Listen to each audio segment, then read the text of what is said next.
बड़ा कंफ्यूज कर दिया मनीष सिसोदिया की गिरफ्तारी ने कांग्रेस को, विपक्षी दलों को। लेकिन कांग्रेस ने पहली बार इस मुद्दे पर कुछ कहा है और यह सुनने जैसा है। यानी कि मनीष सिसोदिया के मामले पर कांग्रेस ने अपनी चुप्पी को तोड़ दिया है।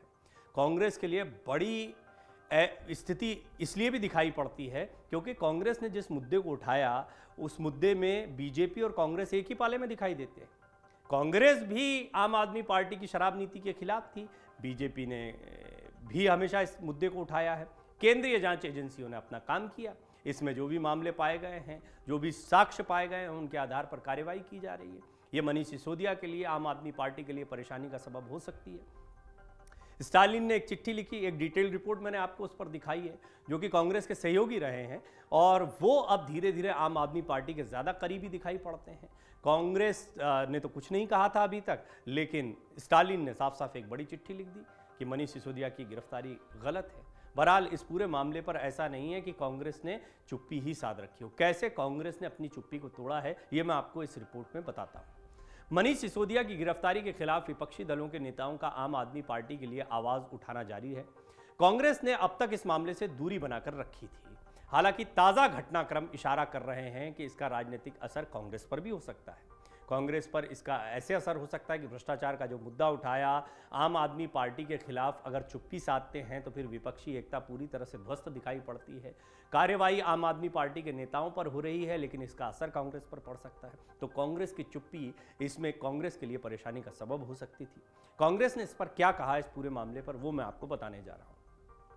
दरअसल सिसोदिया की गिरफ्तारी के खिलाफ प्रधानमंत्री नरेंद्र मोदी को पत्र लिखने वालों में कई दल कांग्रेस के साथी रहे हैं, जैसे कि तमिलनाडु के मुख्यमंत्री और डीएम के नेता एमके स्टालिन ने प्रधानमंत्री को चिट्ठी लिखी।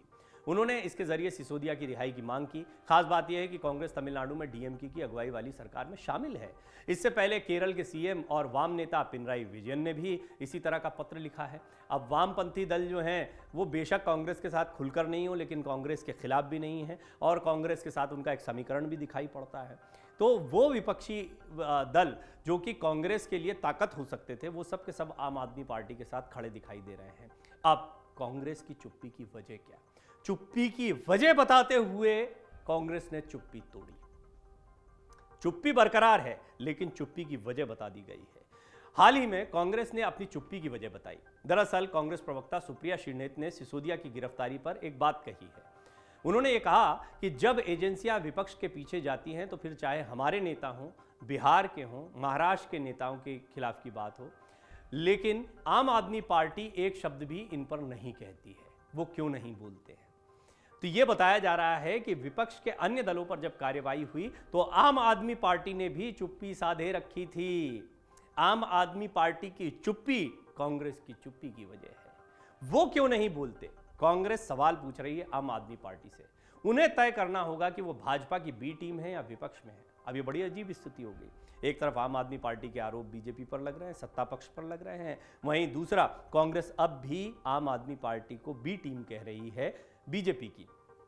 गुजरात चुनाव में आपको याद होगा जो ऐतिहासिक जीत मिली है, हालांकि आम आदमी पार्टी की एंट्री हुई, आम आदमी पार्टी को और अच्छे प्रदर्शन की जरूरत थी, लेकिन इसके बावजूद गुजरात के समीकरणों में कांग्रेस के पास यही सबसे बड़ा मुद्दा था कि आम आदमी पार्टी जो है या अरविंद केजरीवाल जो है वो बीजेपी की बी टीम की तरह काम कर रहे हैं, कांग्रेस को कमजोर कर रहे हैं, बीजेपी को मजबूत कर रहे हैं। और जो नतीजे आए उन्होंने भी इस ओर इशारा किया कि बीजेपी को जबरदस्त कामयाबी गुजरात के चुनाव में मिली। अब सुप्रिया श्रीनेत आगे कहती हैं अगर आप विपक्ष में हैं तो आपको हर मुद्दे पर विपक्ष के साथ खड़ा होना होगा। उन्होंने आगे कहा कि जब ईडी हमारे नेताओं के खिलाफ साजिश कर रही थी तो पूरा विपक्ष हमारे साथ था, लेकिन जब पूरा विपक्ष हमारे साथ था तो क्या यह पूछा गया कि आम आदमी पार्टी कहां थी? जब राष्ट्रपति को पत्र भेजा गया था तो पूरे विपक्ष ने इस पर साइन किए थे, आम आदमी पार्टी ने क्यों नहीं किए थे? तो कांग्रेस अब आम आदमी पार्टी से सवाल पूछ रही है और अपनी चुप्पी को जस्टिफाई कर रही है। कांग्रेस ये नहीं कह रही कि हम इस मुद्दे का विरोध करते हैं, समर्थन करते हैं। शराब नीति का तो पहले भी विरोध कांग्रेस ने किया, लेकिन गिरफ्तारी पर चुप्पी की वजह यह है, कुछ नहीं कहा है। उसकी वजह यह है कि आम आदमी पार्टी क्यों चुप रही, इस पर क्या जवाब है? अब इसकी दो वजह हैं। कांग्रेस का ही मुद्दा है। कांग्रेस भी सरकारी एजेंसियों के गलत इस्तेमाल का मुद्दा उठाती रही है, आम आदमी पार्टी भी यही बात कह रही है। दोनों के मुद्दे एक जैसे हैं, लेकिन दोनों एक मुद्दे पर एक मंच पर साथ में नहीं है। इसकी वजह कांग्रेस को बताना पड़ रही है, क्योंकि ये कांग्रेस के लिए भी भारी पड़ सकता है। जिस मुद्दे को सबसे बड़ा मुद्दा बनाना चाहती है कांग्रेस, उसी मुद्दे में अगर आम आदमी पार्टी भी घिर रही है, बीजेपी के खिलाफ ही दिखाई पड़ रही है, जिसको बी टीम लगातार कांग्रेस कहती रही है, तो फिर कांग्रेस की चुप्पी जो है वो किसी को समझ में नहीं आती है। ऐसे में कांग्रेस को सामने आकर इस पर चुप्पी तोड़ते हुए चुप्पी की वजह बतानी पड़ी। साथ ही साथ सुप्रिया श्रीनेत आगे कहती हैं कि ऐसा नहीं हो सकता है कि जब आप हमारे साथ कुछ हो और चुप रहें, और जब आपके साथ कुछ हो तो हम कुछ कहें। दरअसल बार बार ये सवाल पूछा जा रहा था कि कांग्रेस ने मनीष सिसोदिया की गिरफ्तारी पर चुप्पी क्यों साध रखी है। कांग्रेस को एक झटका है, बड़ा झटका। क्या है? दरअसल कांग्रेस लगातार 2024 चुनाव के लिए विपक्षी एकता की अपील कर रही है और मोर्चे का नेतृत्व करने की बात कह रही है। बीते हफ्ते ही राष्ट्रीय अध्यक्ष मल्लिकार्जुन खड़गे ने कहा था, मैंने ये कभी नहीं कहा कि कौन नेतृत्व करेगा और कौन पीएम बनेगा, ये सवाल नहीं है, हम साथ मिलकर लड़ना चाहते हैं, यही हमारी इच्छा है। खास बात है कि उन्होंने ये बात स्टालिन के जन्मदिन के मौके पर कही। ये वही स्टालिन हैं जिन्होंने खुलकर आम आदमी पार्टी का समर्थन किया है। मैं आपको बता दूं, स्टालिन का जब जन्मदिन मनाया गया था तो खड़गे मौजूद थे, केजरीवाल नहीं थे। हालांकि बाद में स्पष्टीकरण दिया गया कि जिनकी उपलब्धता थी उन्हीं को बुलाया गया। ऐसा नहीं है कि स्टालिन या डीएमके जो है वो आम आदमी पार्टी से दूरी बनाकर रखे हुए थी। अब मनीष सिसोदिया के समर्थन में खुलकर स्टालिन उतर कर आए, बाकायदा एक लंबी सी चिट्ठी लिखी है, उन्होंने विरोध जताया है मनीष सिसोदिया की गिरफ्तारी पर, लेकिन कांग्रेस की तरफ से चुप्पी बरकरार रही, तो कांग्रेस ने भी फिर चुप्पी की वजह बता दी। अब स्टालिन, पवार, फारूक अब्दुल्ला, तेजस्वी यादव जैसे सियासी साथियों का अलग राह पकड़ना कांग्रेस को चिंता में डाल सकता है, क्योंकि ये सब जो हैं इस मुद्दे पर सत्ता पक्ष के खिलाफ बोलते दिखाई दे रहे हैं, और इनमें ज़्यादातर जो नेता हैं वो खुद ही जांच के दायरे में फंसे हुए हैं। कांग्रेस महाराष्ट्र में महाविकास आघाड़ी गठबंधन का हिस्सा भी है, जैसे कि डीएमके के साथ में तमिलनाडु में है। वहीं बिहार के महागठबंधन में भी कांग्रेस राष्ट्रीय जनता दल के साथ में है, महागठबंधन का हिस्सा है। हाल ही में पार्टी ने सीपीएम के साथ मिलकर त्रिपुरा विधानसभा चुनाव भी लड़ा। आप देखिए कि हर जगह पर जिनके साथ में समीकरण बनाया है वो सारे के सारे इस मुद्दे पर मनीष सिसोदिया का, आम आदमी पार्टी का समर्थन कर रहे हैं, लेकिन कांग्रेस चुप्पी साधे हुए है। बिहार के सीएम नीतीश कुमार और झारखंड सीएम हेमंत सोरेन अब तक इस तरह के पत्र से दूरी बनाए हुए हैं। झारखंड की गठबंधन सरकार में भी कांग्रेस शामिल है। तो कांग्रेस के जितने सहयोगी दल हैं उनमें से ज्यादातर जो हैं इस मुद्दे पर खुलकर सामने आए, लेकिन कांग्रेस नहीं। कांग्रेस ने चुप्पी की वजह यह बता दी है कि आम आदमी पार्टी भी चुप रहती है जब हमारे नेताओं पर कार्रवाई होती है या अन्य नेताओं पर कार्रवाई होती है।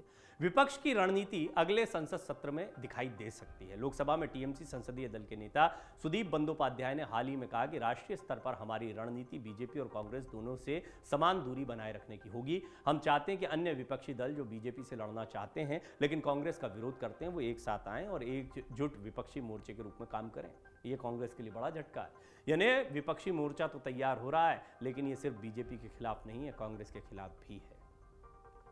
उन्होंने ये भी कहा, हम पहले से ही भारत राष्ट्र समिति, आप और अन्य दलों के साथ बातचीत कर रहे हैं। ये रणनीति अगले संसद सत्र में दिखाई देगी। आपको बता दें, बनर्जी ने हाल ही में ये घोषणा भी की थी कि पार्टी 2024 का लोकसभा चुनाव अकेले लड़ेगी। ये फैसला कांग्रेस नेता राहुल गांधी के साथ साथ मार्क्सवादी कम्युनिस्ट पार्टी के नेताओं द्वारा टीएमसी पर विपक्षी वोटों को विभाजित करके बीजेपी की मदद करने का आरोप लगाने के बाद आया। ये पूरी राजनीति समझने जैसी है। अगर विपक्ष की बात करें तो विपक्ष में आम आदमी पार्टी और तृणमूल कांग्रेस बहुत मजबूत ताकतें दिखाई देती हैं अपने अपने क्षेत्रों में। पंजाब और दिल्ली में और कुछ हिस्सों के गुजरात की भी बात कर ली जाए तो आम आदमी पार्टी की ज़बरदस्त एंट्री हुई है। पश्चिम बंगाल में तृणमूल कांग्रेस बहुत मजबूत दिखाई पड़ती है। अन्य जगहों पर कांग्रेस के साथ में कई घटक दल दिखाई देते हैं, लेकिन ये जिस मुद्दे को उठा रहे हैं उसको कांग्रेस नहीं उठा पा रही है। यही वजह रही कि एक औपचारिक प्रेस कॉन्फ्रेंस के दौरान कांग्रेस को अपनी चुप्पी तोड़ते हुए ये कहना पड़ा कि हमारे नेताओं पर कार्रवाई के दौरान आम आदमी पार्टी चुप रहती है तो हम उनके मुद्दों पर क्यों बोलें। डाउनलोड करें अमर उजाला ऐप और पाएं खबरें लगातार। अगर आप ये वीडियो YouTube पर देख रहे हैं तो हमारे चैनल को सब्सक्राइब करें और बेल आइकन को दबाना ना भूलें। अगर आप Facebook पर ये वीडियो देख रहे हैं तो हमारे पेज को लाइक